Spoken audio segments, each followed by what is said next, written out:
Simone Weil, the future great director of the École itself, Jean Hippolyte, and the writer-philosopher Simone de Beauvoir. Sartre thrived in this hothouse atmosphere. According to his friends, his ugliness vanished the moment he spoke.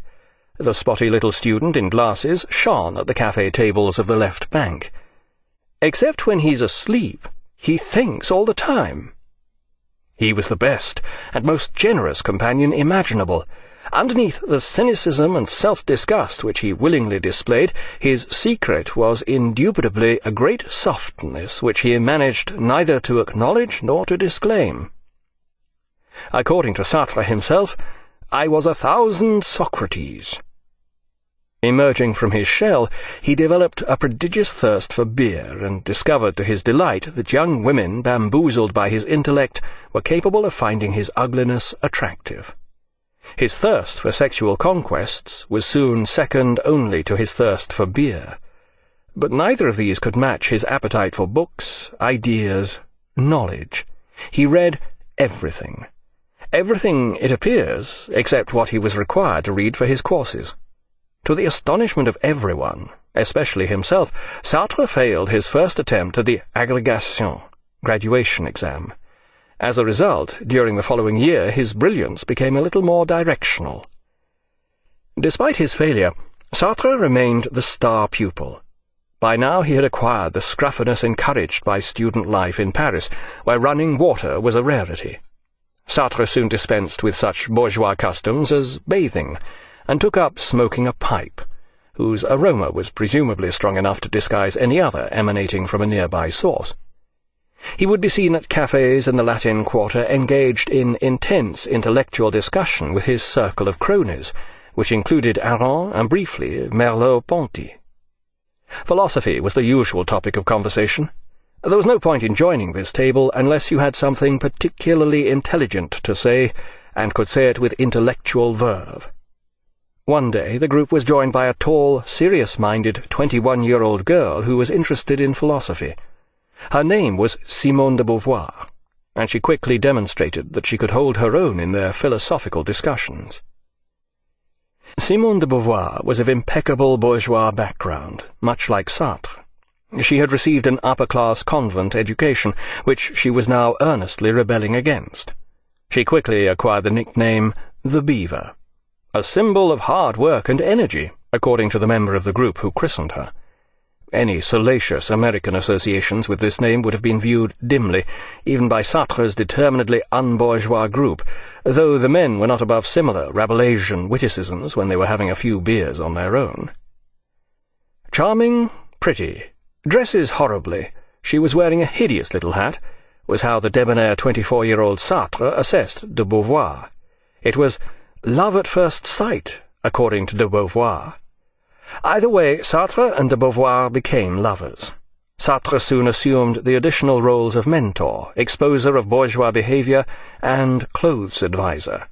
"From now on, I'm going to take you under my wing," he told her. It didn't quite work out that way. Despite her brilliance, he demolished her in argument. But the Beaver responded with honest and penetrating critiques of Sartre's ideas. For the first time in his life, he'd met his match. The Beaver's critical pronouncements were received like Holy Writ. But it went deeper than this. Here was the double which de Beauvoir had fantasized about during the long, lonely years of her adolescence. And Sartre, far from becoming her fashion adviser, soon found himself being mothered. Suggestions of baths, change of shirt, pimple cream, and so forth. De Beauvoir may have found her psychological double, but Sartre had also found someone who had slipped into the vacant role of sister-mother. These roles were embryonic and largely unconscious to begin with, but right from the start it was obvious that this was no casual passing relationship. There could be no question of them entering into any permanent relationship. That would have been bourgeois. Even the idea of regarding themselves as a couple was philosophically unthinkable. Bourgeois domesticity, cohabitation, fiancé, conventional affection, such dangerous elements had to be avoided at all cost. No, theirs would be an open relationship, they decided, no strings attached. The student lovers studied, ate at cheap left-bank bistros, made love, discussed ideas in the cafes, in bed, walking in the Jardin de Luxembourg, and studied and read, and studied and read, and explained, and studied again during the hot summer weeks, and then they took their agrégation. When the results of the philosophy exam were posted, Sartre was first, de Beauvoir second. The cream of France's coming intellectual generation left trailing in their wake. Cosy university days over, the student lovers now had to face the real world. Teaching for de Beauvoir, military service for Sartre. In true intellectual fashion, they decided to define their relationship. Sartre stated his position. The abiding passion of his life was writing. All else would always remain secondary. Apart from writing, he believed in travel, polygamy, and transparency. After military service, he had plans to become a lecturer in Japan. He wanted to preserve their special relationship, but also enjoyed the company of other women. He refused to surrender his principle of personal liberty, therefore all notion of bourgeois fidelity was out. On the other hand, he did recognize that theirs was a special relationship. They would therefore agree to a 2-year lease. They would have 2 years of intimacy together, and then they would separate for 2 or 3 years. They would remain extremely close, but their relationship wouldn't grow stale and develop into a habit like any bourgeois relationship. The 2-year lease would ensure this. Having defined their relationship in curiously bourgeois and capitalist terms, Sartre proceeded to elaborate on this in a more emphatic philosophical manner, drawing on Kant's distinction between necessary and contingent truths. For Kant, a necessary truth was one whose denial involved a self-contradiction. For example, philosophers seek the truth. Truth-seeking is part of the definition of a philosopher, so to deny this statement involves a self-contradiction. On the other hand, to deny the statement, philosophers often talk twaddle, does not involve a self-contradiction. The statement is not necessarily true or untrue in any logical sense. Unless, that is, your definition of a philosopher includes the inability to talk twaddle. The truth of the second statement is thus contingent. Sartre proposed that throughout their 2-year lease and in the period after it, his relationship with the beaver would be necessary. Any other affairs he or she might embark upon would be considered contingent. Obtuse, unphilosophical thinkers may be forgiven for jumping to the wrong conclusion here. What did Sartre really mean? When he had a contingent relationship, it was not necessary even to tell her about it? On the contrary, this was where the third element of Sartre's travel, polygamy, transparency, life plan came into play. He wished for his relationship with de Beauvoir to be utterly clear and truthful. They would tell each other everything, and have no secrets. Viewed from a lifetime away, it is difficult for us to appreciate the novelty and daring of this relationship. Paris may have been the traditional city of lovers, but France in the 1920s remained in the stranglehold of bourgeois morality, as indeed did most civilized parts of the world, apart from Utah. The nuclear family was the foundation of conventional morality. Respectability was the order of the day, and hypocrisy was the order of the night. People broke the rules, but not publicly. Sartre and de Beauvoir came out of the closet. This was an audacious thing to do in France at the time, and their example was later to become an inspiration to intellectuals around the world. Here was an attempt to live an honest and open relationship in which both partners were independent and free. If relationships were to be rational, this surely was the way they should be. Whether or not even this relationship managed to achieve rationality is another matter, which will be discussed at a consequent stage of its development. Suffice to say that for the time being it did, or at least appeared to do so. In the immortal words of the man who so heroically defined the new relationship between thinking men and thinking women, the beaver accepted this freedom and kept it. Sartre set off for his 18-month military service, and de Beauvoir began teaching psychology at a girls' school in the Paris suburbs. Sartre must have been the worst soldier since Buster Keaton, but he eventually managed to escape into a meteorological unit, where his friend Aaron was the instructor. Together they blew up weather balloons and observed them drift away across the Loire Valley. Off duty he read voraciously, again everything from philosophy to detective mags. In between times he would concentrate his exceptional mental powers and think, usually straight onto the page. The Beaver received and sent voluminous, almost daily letters in which they discussed the workings of their minds, and on the weekends they would meet.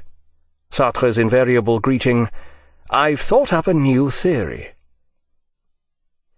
In fact, he was doing very much the opposite, destroying one theory after another. Descartes was wrong, Kant was inadequate, Hegel was bourgeois. Not one of the traditional philosophies was adequate to life as it was lived in the 20th century. Intense introspection had made Sartre aware of his psychological topography, and he became fascinated by Freud, but in the end Freud too was not up to scratch. Psychoanalysis denied the autonomy of the mind. As the intellectual edifices fell one by one, all that was left was the freedom of the individual. The lecturer's job in Japan fell through, so after the army Sartre took up a teaching post at Le Havre, another provincial port city. The brilliant young student from Paris was suitably unconventional, enough to become popular with his students, but not enough to get himself the sack. One day during the holidays he was sitting drinking apricot cocktails with the Beaver and Aron at a café in Montparnasse. Sartre was expressing his dissatisfaction with philosophy. It never came to grips with real life. Aron disagreed with him. Hadn't he heard of the German philosopher Husserl and phenomenology? "You see, mon petit camarade, if you're a phenomenologist, you can talk about this drink, and that's philosophy." Sartre listened, spellbound. Here at last was the philosophy he had been looking for, a philosophy of the individual and his involvement in the world. Sartre applied for a grant to study Husserl, and in 1933 set off to spend a year at the French Institute in Berlin. The overall term for the philosophy that Sartre had chosen to study was existentialism. This was originated by the 19th century Danish philosopher and religious thinker Søren Kierkegaard. He believed that the only basis for a meaningful philosophy was the existing individual. Philosophy had nothing to do with detached contemplation of the world and the rational attempt to decipher the truth.